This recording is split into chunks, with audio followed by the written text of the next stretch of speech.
Hello बच्चों, कैसे आप लोग? आई होप ठीक होंगे। बच्चों आज है हमारा डे 11 90 डेज 90 प्लस सीरीज का, और आज हम शुरू करने जा रहे हैं अपना एक नया चैप्टर जिसका नाम है डेप्रीसिएशन। क्या नाम है? डेप्रीसिएशन। ठीक है जी। तो चलिए बात करते हैं डेप्रीसिएशन के बारे में और फिर समझेंगे इसके बारे में थोड़ा सा आगे। देखिए डेप्रीसिएशन होता क्या है, ध्यान से समझिएगा। पहले पूरा आराम से मैं आपको बताता हूं कि आखिर डेप्रीसिएशन होता क्या है, ठीक है? फिर हम आगे कंसेप्ट जो भी होगा, थ्योरी जो होगी वो दिखा देंगे, आप उसको आराम से नोट डाउन कर लीजिएगा। ठीक है जी। बच्चों होता क्या है, जब हम कोई मशीन परचेज करते हैं या कोई एसेट खरीदते हैं, पर्टिकुलर एसेट हमने कोई परचेज करी, ठीक है? सपोज मैं इन भाई साहब के यहाँ गया, ये भाई साहब जो कि मशीन बेचते हैं, मैं इनके पास गया, मैंने इनसे जाके बोला कि भैया, ओ भैया, मैंने इनके पास जाके बोला भैया ये 10 लाख रुपए वाली मशीन कितने की है जी? बात समझ में आई? तो मैंने इनको नॉर्मली जाके बोला कि भैया ये 10 लाख रुपए वाली मशीन कितने की है जी? कितने की है जी, आप बता दो। है 10 लाख की मशीन 10 लाख की होगी, दिमाग खराब है क्या? बात समझ रहे हो? ये आजकल बहुत फेमस वो नहीं चल रहा है, ये 10 रुपए वाला बिस्कुट कितने का है जी? समझ रहे हो? तो वैसे ही तो हमने जाके इनसे नॉर्मली बोला कि भैया ये 10 लाख रुपए वाली जो मशीन है, एक मशीन हमको चाहिए, ठीक है ले जाओ। अब मैं इनसे पूछ रहा हूँ कि भैया ये मशीन चलेगी कितने दिन, कितने साल चल सकती है? भाई हर चीज की ना एक यूजफुल लाइफ होती है। इसके लिए बेस्ट एग्जांपल से आपको समझाता हूँ जिसके बारे में आप लोगों को ज्ञान भरा पड़ा है, और वो क्या है? गाड़ी। गाड़ी के बारे में सबको जानकारी होती है, तुम्हें नहीं है ना? हाँ देखा, सबको जानकारी है। गाड़ी जानते हो ना जी? कार, कार की बात कर रहे हैं अपन। कौन सी भी हो सकती है, छोटी हो या बड़ी। पर कार के ना 3 वेरिएंट होते हैं नॉर्मली, एक पेट्रोल, एक डीजल, और एक अब जो हमारा नया ईवी। ठीक है जी। और चौथा भी आता है हाइब्रिड वाला। ठीक है। तो हाइब्रिड वाला का नॉर्मली पेट्रोल में ही काउंट करते हैं, क्योंकि पेट्रोल विद सीएनजी होता है, पेट्रोल विद जो हाइब्रिड वैसे बैटरी वाला होता है वो। ठीक है। तो नॉर्मली 3 वेरिएंट है। अब तीनों वेरिएंट की ना लाइफ अलग अलग है। अगर आप डीजल कार की बात करो तो उसकी लाइफ कितनी है? 10 साल, है ना? डीजल कार कितने साल चलेगी? 10 साल। अपने दिल्ली एनसार की हम बात कर रहे हैं। पेट्रोल की कार 15, और ईवी की नॉर्मली वो भी 15 से 20 साल ही लाइफ होती है उसकी। बट वो कहते हैं जी कितनी ही चला लो जब तक तुम्हारी गाड़ी तुमसे चल जाए। यही है ना जी? तो ईवी वालों को साइड कर दो, ईवी को हटा दो। अभी हम बात करते हैं डीजल और पेट्रोल की गाड़ी की। हमने जो 10 लाख रुपए में ली है, वो मान लेते हैं हमने गाड़ी ली है डीजल वाली। डीजल की गाड़ी का जो वो होता है ना इंजन, वो बड़ा होता है पेट्रोल वाला? डीजल वाला, है ना? जो ज्यादा दम जो होता है वो डीजल की गाड़ी में होता है, पेट्रोल की में नहीं होता है। बात समझ में आ रही है? हाँ। तो अगर आप पहाड़ों पे कभी जाओगे ना तो डीजल की गाड़ी लेके जाना, पेट्रोल वाली नहीं चलेगी। मैंने गलती कर दी थी, एक बार लेके गया था अपनी टाटा टिगोर को, पहाड़ों पे ले गया, वो चढ़ी ही नहीं बेचारी, ऊपर नहीं गई, फिर बीच में खड़ी करके पैदल जाना पड़ा 2-3 किलोमीटर। वो तो खैर बहुत लंबी कहानी है, उसे बताने आऊँगा तो बहुत बुरा लगेगा, क्योंकि कुछ लोगों के साथ वहाँ बहुत गलत हुआ था। मेरे जानने वाले थे, मेरी वजह से गलत हुआ। छोड़ो खैर। तो ये ऋषिकेश की बात है ना? तो छोड़ो, वापस आ जाते हैं अपने टॉपिक पे। हमारा टॉपिक क्या था? हम किसकी बात करें? डीजल गाड़ी की। बच्चों जो डीजल वाली गाड़ी होती है 10 साल चलती है। मैंने मान लो 10 लाख रुपए में एक 10 लाख रुपए की एक गाड़ी ले ली, जो कितने साल चलेगी? 10 लाख, 10 साल, 10 साल। ठीक है जी। अब आपको भी पता है कि 10 साल चलनी है, मुझे भी पता है 10 साल चलनी है, और जो कंपनी वाला है उसे भी पता है कि 10 साल चलेगी। सबको पता है ना 10 साल चलेगी। हम गाड़ी ले आए। अब क्या इस गाड़ी को 10 साल तक आप ऐसे 10 लाख रुपए में 10 साल के बाद बेच सकते हो?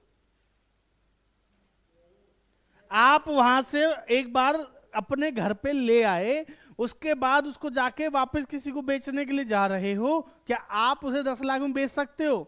ना जी ना। वो तभी नहीं बिकेगी 10 साल। 10 साल बाद तो छोड़ो, तुरंत के तुरंत। अगर आप 10 घंटे बाद भी बेचने के लिए जा रहे हो, कोई डिफेक्ट है, कुछ है, वापस करने जाओ तो अलग बात है, लेकिन अगर किसी और को बेचने के लिए जा रहे हो तो वो तब भी नहीं बिकेगी 10 लाख की। तो कारण, कारण है डेप्रीसिएशन। कारण क्या है? डेप्रीसिएशन।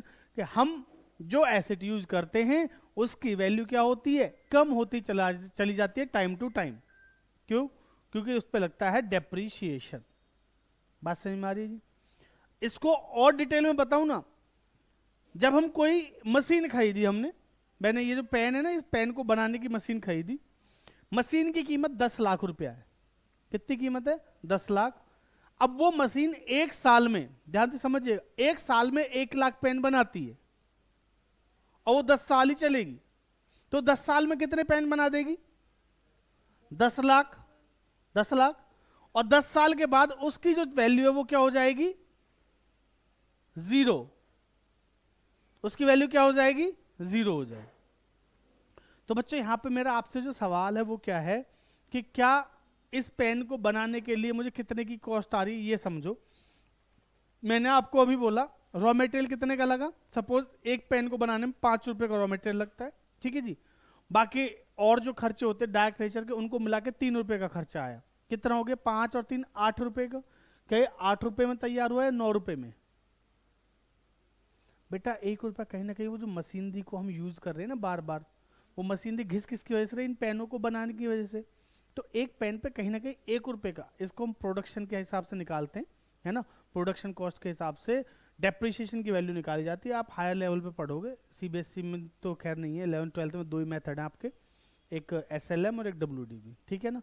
तो यहाँ पे कहीं ना कहीं इस पेन को बनाने में भैया उस मशीन का भी तो योगदान है, और उस मशीन की जो कीमत है उसको एक पेन की कीमत में जोड़ दोगे तो 10 लाख से ऊपर का पेन बन गया। वो तो पॉसिबल है नहीं ना। बट एक पेन को बनाने में उस मशीन की कितनी वैल्यू कम हो रही है ये निकाली जा सकती है, बिल्कुल। तो वो निकलती डेप्रिसिएशन की वजह से। बच्चों हर साल ये मैचिंग कॉन्सेप्ट के हिसाब से होता है। रेवेन्यू, हम उस मशीन से जितना रेवेन्यू कमा रहे हैं, उस रेवेन्यू को मैच करने के बराबर के जो एक्सपेंसेस हैं उनको डेप्रिसिएशन चार्ज किया जाता है। बात समझ में आई? बट अगर आपसे कोई पूछे व्हाट इज डेप्रिसिएशन, तो मैं सिंपल बोलता हूँ, डेप्रिसिएशन बोले तो fall in the value of tangible asset. Tangible कौन सी एसेट? टेंजिबल। टेंजिबल एसेट की वैल्यू में जो गिरावट आ रही है उसे क्या बोलते हैं हम? डेप्रिसिएशन, ठीक है।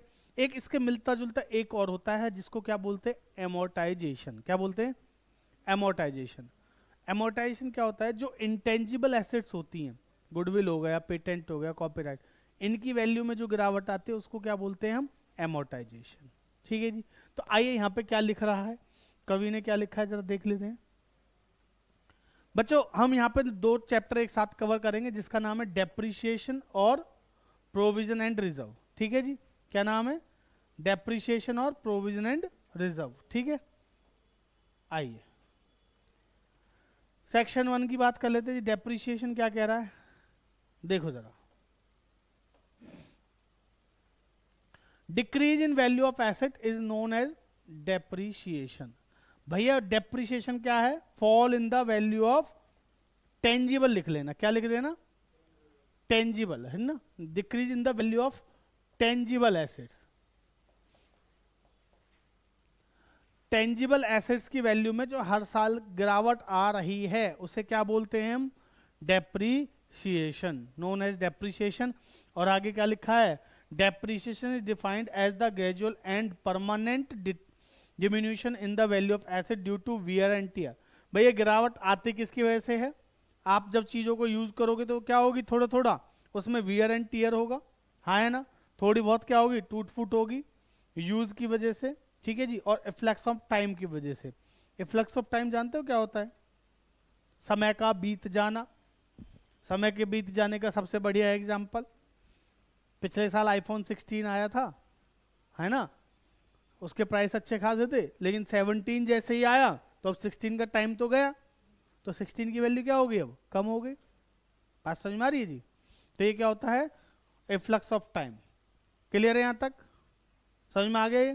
तो ये याद रखिएगा बस, decrease in the value of tangible assets is known as depreciation. चलिए जी, अब यहां पे क्या लिखा है? Similar terms of depreciation, depreciation जैसी टर्म्स जो हमने अभी बात करी थी। आओ बेटा, एक होता है डिप्लीशन और एग्जॉशन बोलते हैं। डिप्लीशन क्या होता है? देखिए डिप्लीशन यूज किया जाता है नॉर्मली ना नेचुरल, जितने भी हमारे नेचुरल रिसोर्सेज हैं जो कोल माइन वगैरह होती हैं उनके लिए, ठीक है। सुन लो समझ लो फिर आराम से लिख लेना बेटा। Some assets are of wasting nature due to constant extraction of raw material. उनमें से क्या होता है? समय समय पर थोड़ा थोड़ा क्या निकलता रहता है? सामान। भाई जो कोल माइंस वगैरह होती हैं, ठीक है हिमांशु जी, कोल माइंस में क्या होती है? खुदाई होती रहती है ना। कोयले की खदानें हैं वो बहुत बड़ी, उनको खोदते रहते हैं, कम होती रहती है। तो तो ये क्या है, इसको डिप्लीशन बोलते हैं, ना कि डेप्रिसिएशन बोलते हैं। समझ में आ रही है बात? तो ये लिखा है कि जो एक्सट्रैक्शन हम करते हैं उनमें से रॉ मटेरियल का, उसकी वजह से क्या होता है, वो डिप्लीशन कहलाता है। By extraction of natural resources their deposits are depleted, और मतलब जो इकट्ठा माल था वो क्या होता चला जाता है, कम होता चला जाता है। ठीक है जी। Decrease in such mine mineral wealth due to extraction is termed as depletion. बच्चों इसको जरूर याद रखिएगा, क्या बोलते हैं इसको, डिप्लीशन। ठीक है। ये नॉर्मली कहाँ पे होता है, ये देखो, ये ऐसा नहीं कि हमने कोई एसेट खरीदी उसका वेयर एंड टियर हो रहा है, यूज हो रहा है इसलिए जा रही है, नहीं। सुन ले, मैं बता रहा हूं, नहीं अभी कुछ बोल नहीं रहे, इसका ले रही है कि कुछ भी करेगा, ये है ना फेंक के मारूंगा पिछली क्लास की तरह। सुन इधर, समझ में आ गई बात?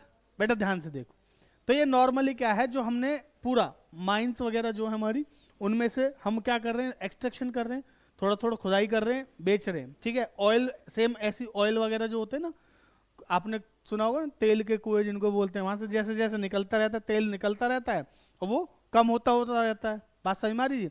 जितना जैसे एक दिन ऐसा आएगा कि सब खत्म हो जाएगा।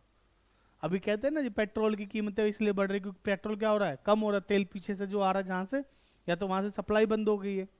अब भाई सिंपल सी बात है, आप कहीं पे कोई चीज इकट्ठी है, उसको थोड़ा थोड़ा निकालोगे तो कम तो होगी ही, हाँ है ना?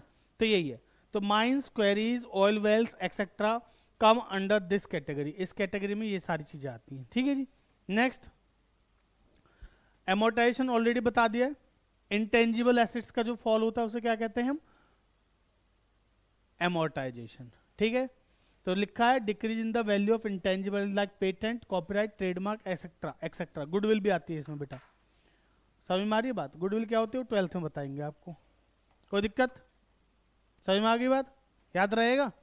चलो नेक्स्ट देखते हैं क्या लिखा है आगे। डेप्रिसिएशन के कॉजेज और देख लेते हैं जी फटाफट। थ्योरी आज कर लेंगे, बाकी अगली क्लास में करेंगे। ठीक है जी। पढ़ो, पहला क्या लिखा है कॉजेज ऑफ डेप्रिसिएशन में, सबसे पहले नंबर पे क्या है, वियर एंड टीयर। भाई आप गाड़ी चलाओगे, भाई गाड़ी रोड पे चलेगी तो ठुकेगी, ऐसा लोगों को डायलॉग होता है ना, जब कोई एक्सीडेंट हो जाता है तो यही बोलते हैं ना, अब भैया देखो गाड़ी रोड पे चलेगी तो ठुकेगी तो सही, ऐसे बोलते हैं। तेरे से बोला किसी ने आज तक, ठोकी तूने गाड़ी? सुना है? सुनो, तो बेटा इसको बोलते हैं क्या, वियर एंड टीयर। वियर मतलब, वियर एंड टीयर का मतलब क्या है, थोड़ी बहुत टूट फूट हो जाए। Constant use of asset results in wear and tear specially in case of machinery, furniture, vehicles etcetera. जब हम लगातार किसी चीज को चला रहे होते हैं तो वो क्या होती है, या तो घिस जाती है, टूट जाती है। ठीक है जी। बेटा आपको एग्जांपल के लिए दिखाऊं, ये मेरा पेन जो है स्टाइलस, इधर से पहले यूज करते थे ना, तो देखो इसकी जो ऊपर वाली वो थी ना रबड़, वो खत्म हो गई यूज की वजह से, घिस गई बेचारी, समझ रहे हो? अब इसलिए हमने इस वाली को यूज करना शुरू कर दिया पीछे की साइड से। एक दिन ऐसा होगा ये भी खत्म हो जाएगी। समझ में आ रही है बात? आप जूते पहन रखे ना आपने, अब ये जूते देखो आराम से आपके नीचे से क्या हो रहे हैं, घिस रहे हैं धीरे धीरे, पर जूते तो चलो अलग है। और बताता हूँ बेटा, गाड़ियां होती हैं, गाड़ियां चलती हैं तो उनके टायर घिसते हैं ना, का टायर भी घिसते हैं, कहीं की कोई स्केच भी लगती हैं, फिर ठीक है, और ज़्यादा दिन खड़ी कर दो तो उसमें जंग लग जाता है, पानी की वजह से, धूप की वजह से जंग भी लग जाता है। तो ये सब क्या है, इनकी वजह से तो वैल्यू कम होती है। एक गाड़ी है जिसपे बिल्कुल डेंट वेंट नहीं है, और सेम टाइम पे खरीदी हुई सेम तरीके की गाड़ी जिसपे जंग लगा हुआ है थोड़ा डिग्गी विग्गी में, किसकी कीमत कम होगी, जिसमें जंग लगा हुआ है। बात समझ में आ रही है? तो ये लिखा है। तो नॉर्मली जो ये चीजें वियर एंड टियर जो होता है वो किसमें होता है, मशीनरी वगैरह में, फर्नीचर में, या फिर तीसरा किसमें? बात समझ में आ गई जी, व्हीकल्स में। नेक्स्ट बेटा, एक्सपायरेशन ऑफ लीगल राइट्स। अगर किसी चीज के लीगल राइट्स हैं आपके पास, वो क्या हो गए, एक्सपायर हो गए, है ना? आपका पेटेंट है, पेटेंट 10 साल का एग्रीमेंट है आपके पास, तो एक पेटेंट करा रखा है आपने 10 साल के लिए। 1 साल कम हो गए तो पैसे कम होंगे, 8 हो गए, एक और कम हो गए तो और कम होंगे। तो जैसे जैसे उसका लीगल राइट्स का एक्सपायरेशन पास आएगा वैसे वैसे उसकी वैल्यू क्या होती चली जाएगी, कम होती चली जाएगी। Certain category of acid lose their value after the expiry, patent, copyright, lease etcetera. ठीक है जी। आफ्टर तो पूरी खत्म हो जाएगी, जीरो हो जाएगी वैसे। समझ में आ रही है बात? चलिए नेक्स्ट क्या है, अगला वाला है ऑब्सोलेंस। ऑब्सोलेंस क्या होता है बच्चों? ये तो कुछ देखा देखा लग रहा है। अच्छा जी, कब का ये है जी? हाँ 1987, भाई बहुत पुराना आदमी है ये, आज का थोड़ी है। इसको पता है 1987 का ये। ऑब्सोलेंस का मतलब क्या होता है बच्चों? ऑब्सोलेसेंस का मतलब होता है कि देखिए आजकल पता है एआई का जमाना आ गया है अब तो, है ना जी, टेक्नोलॉजी बहुत बदल गई है। तो तुम्हें लगता है अब इसका यूज होता होगा कोर्ट वगैरह में? वैसे आज भी इनका यूज होता है ज्यादातर, समझ रहे हो? पहले क्या होता था, बाहर आप देखते तो ना, आपने वो मूवी देखी जॉली एलएलबी? देख के आओ ना जॉली एलएलबी 3।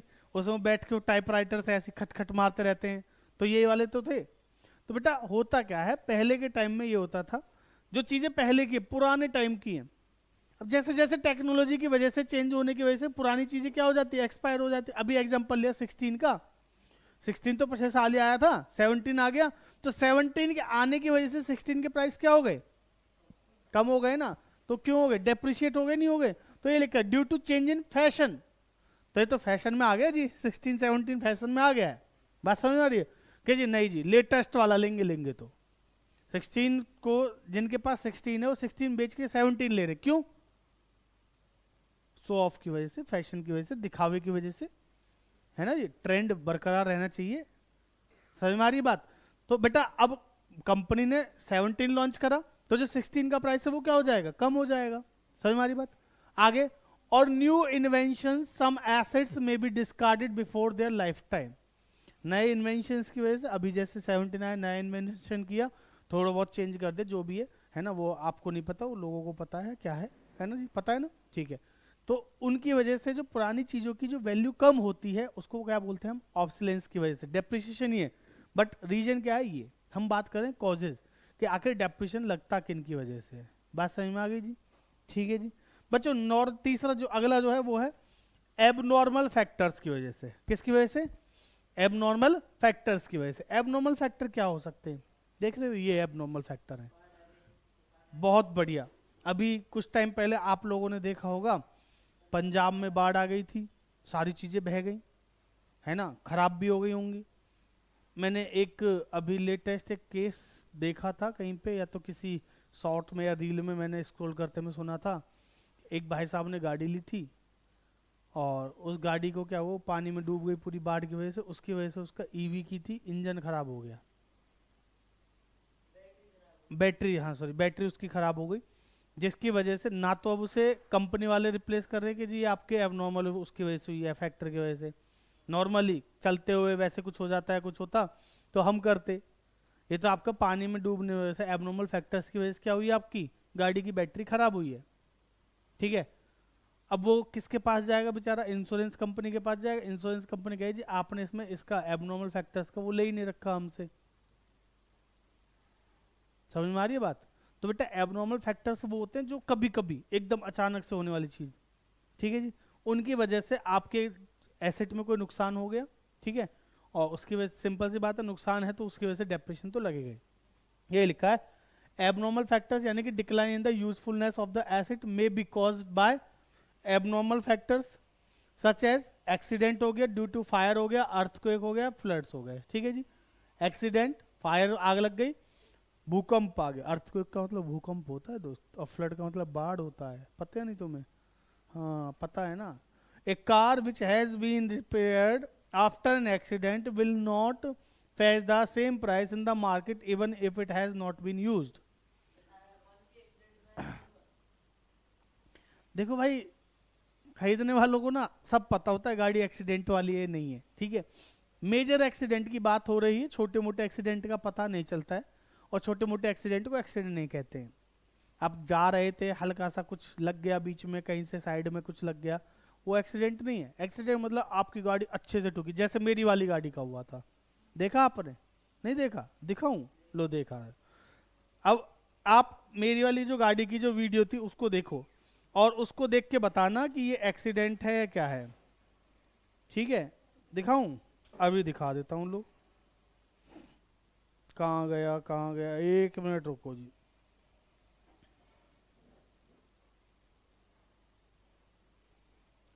अब अगर मैं इस गाड़ी को रिपेयर भी करा लेता, रिपेयर कराने के बाद क्या लगता है आपको, ये पता नहीं चलेगा किसी को कि एक्सीडेंट है या नहीं है?